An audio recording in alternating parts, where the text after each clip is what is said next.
My mom told me that all stars emit light, and the sun is a star, right? Therefore, the sun emits light. And I've noticed something interesting about the sun. Every morning of my life, it has risen in the east. So, based on this pattern, I can infer that the sun will rise in the east again tomorrow. Well, actually, that's an example of deductive and inductive reasoning, respectively. Deductive reasoning operates as a top-down method of logical inference, beginning with general principles or premises from which specific conclusions are derived. This structured approach ensures that if the initial premises are true and the reasoning process is valid, the resulting conclusion must logically follow. Conclusions reached via deductive reasoning cannot be incorrect if the premises are true.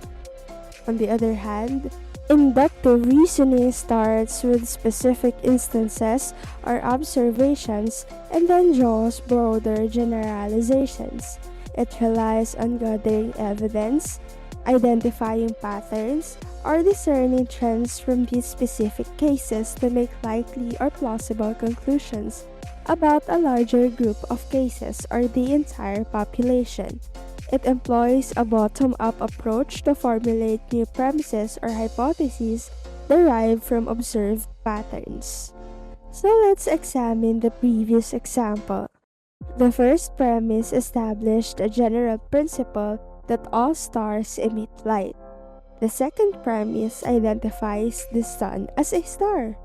Using deductive reasoning, we can logically conclude that the sun emits light.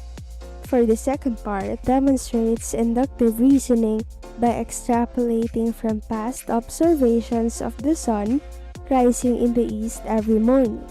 These observed instances serve as a basis to predict that the sun will continue to rise in the east in the future.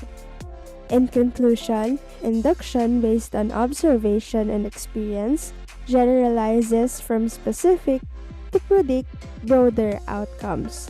Deduction, relying on laws or rules, ensures logical conclusions from given premises.